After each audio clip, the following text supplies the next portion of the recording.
What's up guys, this is Mike, the Detroit Borg, and it's great to be back with some new hardware from Apple. So Apple has updated the 13-inch and 15-inch MacBook Pro with Touch Bar. So in terms of the 13-inch, the big new bullet points here include the new 8th generation quad-core CPUs replacing the dual-core. We also get a True Tone display, hands-free Siri command, and the more important design change here is a redesigned 3rd generation butterfly keyboard, which is designed to be quieter and more reliable. Some other minor tweaks include Bluetooth 5.0, a redesigned Option key symbol, and we also get symmetrical Thunderbolt 3 ports. Both the left and right side have the exact same speed this time. The standard configuration starts off at $1799, and that gets you a 2.3 GHz Core i5. You can upgrade to a 2.7 GHz Core i7.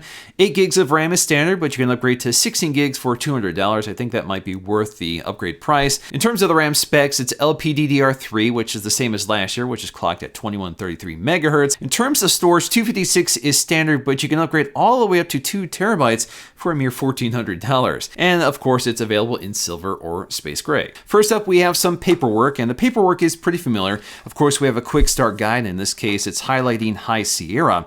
We also get a set of Apple stickers and some warranty info. In terms of our power adapter, again, this is 61 watts with a USB Type-C connector. Now, this adapter is a pretty familiar design by now. We have folding prongs, which can be pulled off to add an extension cable or swap out for international wall adapters. But this is actually a redesigned power adapter, at least internally. Inside, it has been cushioned for better shock protection, but they've also replaced the metal USB-C connector for a plastic design. Not sure why they did this, but it might be more durable. Now, the setup in this case is slightly different to take advantage of some of the new features with this MacBook Pro. Now, this is the first Mac to use the Siri wake up command. So just like an iOS device or your HomePod, you can now use your voice for hands-free Siri interaction. And of course, you have to train your voice in order for this feature to work. Now, this works thanks to the T2 chip and the 3 microphone array. Similar to iOS, the T2 chip allows the computer to monitor for your voice using very little power. So as long as the computer is open, you can command Siri even when it's locked or sleeping.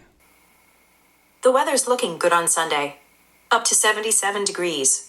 Also new to the Mac, but not new to iOS, is True Tone. So again, we get a demonstration of how the True Tone display works. So in addition to brightness, the adaptive sensors will also measure for color temperature. So this will reflect the ambient lighting conditions of the room the computer is in. And what's great is True Tone extends to attached displays like the LG 5K display or the Thunderbolt display, and even the Touch Bar is using True Tone to match the display on the MacBook, so that's pretty impressive. Now, because True Tone needs to use the ambient light sensors and the T2 chip in the MacBook Pro to adapt the display color temperature, this will not work if the lid of the MacBook Pro is closed. So for attached displays, if you want to take advantage of True Tone, you'll need to make sure your MacBook Pro is open. The display is covered edge to edge with a glass panel with a nice anti-reflective coating, so although we have a glossy display, it does one of the best jobs in terms of mitigating glare that I've seen on any other laptop. The IPS display, once again, is 13.3 inches with a resolution of 2560 by 1600. That's good for 227 pixels per inch. We get 500 nits of maximum brightness along with the wide color spectrum of the DCI-P3 spec. We still have a 720p FaceTime HD camera in the same location as before with an LED indicator along with our ambient light sensors. In terms of the Touch Bar, once again this replaces the traditional function key row for a contextually aware and interactive OLED display. It's still a really nice looking design and I discover new uses for it every time, but it's still something you have to consciously look at to use. Face ID didn't make it to the MacBooks just yet, but Touch ID is still here at the right edge of the Touch Bar. So again, this is the same Touch ID 2 sensor, so it's pretty quick and accurate. You can use it for unlocking your MacBook or for authenticating for passwords or payment. The glass Force Touch trackpad is still here as well, so once again, instead of a mechanical trackpad, we have a taptic motor that replicates physical clicks. Again, it's pressure sensitive, which gives you a new layer to the user interface, and is still one of the best trackpads on any laptop. There is one visual tweak that's unique to the 2018 model, and that's a slightly redesigned symbol on the Option key, which is a bit taller than it was from the 2017 redesign. So I'm not sure why they keep changing this, but hopefully they've settled on this and they can roll this out to other keyboards later this year. Once again, we get a backlit keyboard with individual LED lights for each key, so it's a very clean looking backlight. But by far the most important news here is that Apple has added a silicone layer underneath each keycap, which is designed to mitigate dust intrusion so it won't interfere with the operation of the keys. But this also changes the clicking tone of the keys. It's not necessarily quieter, but it's less annoying. So let's go ahead and take a listen to them side by side.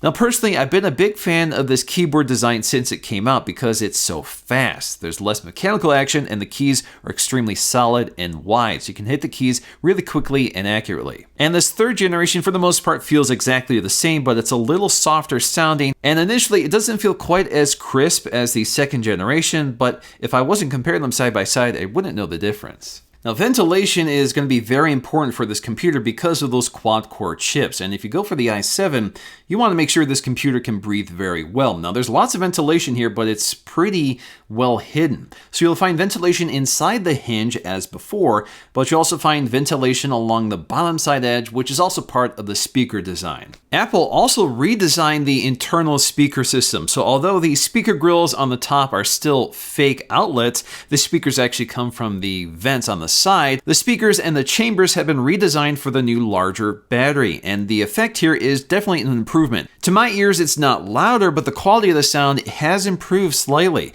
So there's less of that tinny or muffled sound and more of a fuller, wider sound. Captain Christopher Pike requests permission to come aboard. Well, Commander, this is awkward, but the best way to get into a cold stream is to jump right in. I'm here to take command of the Discovery under Regulation 19, Section C.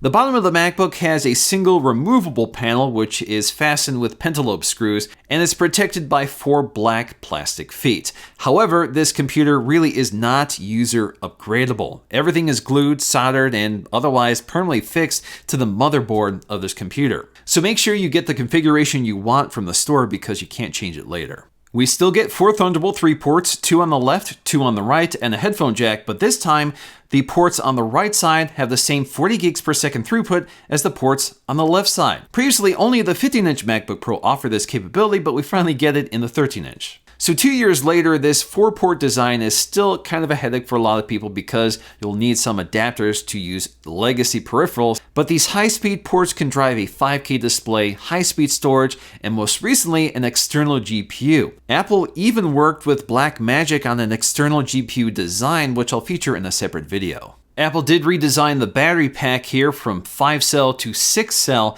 and it's larger, up to 58 watt-hours from 54.5 watt-hours. Now that doesn't mean we have more battery life, it's still 10 hours, but this offsets the power demands of the new quad-core CPUs. Also interesting is that although they've increased the size of the battery, they've kept the weight the same by shaving the chassis down just slightly. Now taking a look at our synthetic benchmarks, comparing this to the same spec version from the last generation, we can see this is one of the biggest spec bumps we've seen for a MacBook Pro since 2011. So when it comes to Geekbench, the single core score is up modestly, but the multi-core score, going from 2-core to quad cores, is a huge difference. We go from about 8,800 to over 15,000 or closer to 16,000. Graphics performance is up only slightly. So again, we have an integrated GPU. There is no dedicated GPU on the 13-inch model. And this time it's the Intel Iris Plus 655 chip. This replaces the standard 650 chip from last generation. So with Cinebench, despite the massive CPU gains, almost twice the performance of the previous design, the OpenGL score is only separated by a few frames per second. SSD speeds are unchanged from the last generation, which is to say they're extremely fast. There is one side effect of these powerful chips that I noticed during my benchmarking, and that's the fact that these get quite hot under load, so the fans tend to spool up more so than they did with the dual-core processors. Of course, that's the trade-off of more power. You get better performance, but you also get more heat. That isn't to say that this computer runs hot all the time, just when it's under load. Speaking of which, one of the biggest controversies with this MacBook Pro when it first launched was thermal throttling, which was just recently fixed with a patch. So now we get consistently superior performance to the previous laptop. So ultimately, this really is a significant update. It fixes one of the biggest uncertainties about the previous design, which was the keyboard, and makes a significant upgrade to the CPU. But this remains a very expensive computer. This really is for people who know they need the tools that this machine offers. Otherwise, it's kind of an extravagance that really goes unused. Which makes it unfortunate that they did not at least add the revised keyboard to the baseline MacBook Pro with a function key row. Now, if you want even more Pro features, I will be covering the new 15-inch MacBook Pro with the Core i9 CPU and 32 gigs of RAM. So make sure you stay tuned for that video. Hope you guys enjoyed this one, and if you did, please let me know with a like, and I'll see you again in the next video.